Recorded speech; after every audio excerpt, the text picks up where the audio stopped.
नमस्कार जय जगन्नाथ आशा करुच्छे आपने बहुत भलरे थे खुशी थे। आज घरे काली पाउसी माछ आसाला तो मुझे फिश करी तो सब बेले आम खाऊँ तो मुझे भाविली कहीं गोटे सिंपल वे केमती मुझे कदली पत्र माछ बनाए से मुझे सेयार करे तो बहुत टेस्टी होता है। आपण मैंने निश्चय ट्राए करूँ यही भाव में कदली पत्र माछ बहुत टेस्टी होता है। आउ कदली पत्र जो स्मेल माछ रही है माछ को आहरी टेस्टी बनई दी थाए। तो मुझे 5टा पीस मुझे माछ नहीं से मो स्वाद अनुसार लुण हलदी गुंड कसुरी मेथी आउ भुर्सुंगा पत्र कटा पियाज धनिया पत्र लंका गुंड आउ सरिष बटा जो नॉर्मल कड़ा सरिष मुझे बहुत सारा रसुण नहीं जीरा सुखिला लंका कंचा लंका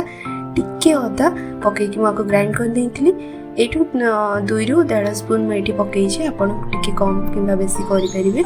आपड़ जदि बेसी टिके मसला खाती तो टिके अधिका ऐड करें। तापर मुझे गोटे बड़ टमाटो को अल्प पियाज को मुझे ग्राइंड करनी आपको मुझे ऐड करने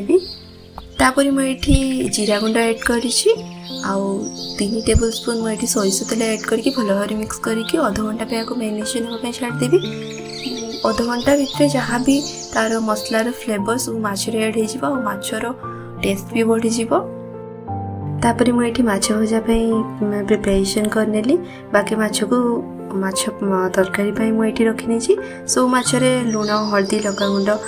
गोड़े मुझको छाणीवाई प्रिपेयर करनेली तापर माछ छाणी भी देछि तापर मुझे माछ तरकारी भी बनई नहीं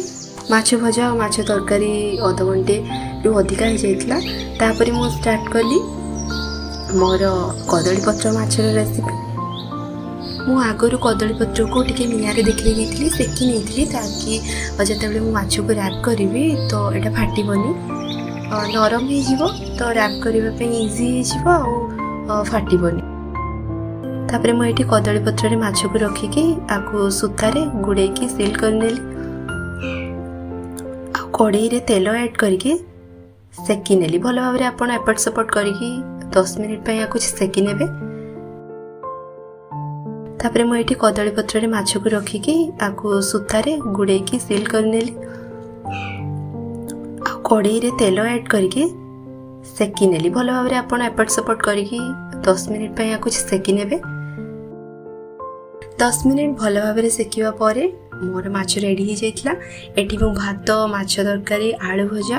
आ माछ भजा मुझे आनी नी कहीं मुझे खाई पारिनी तो मुझे मोर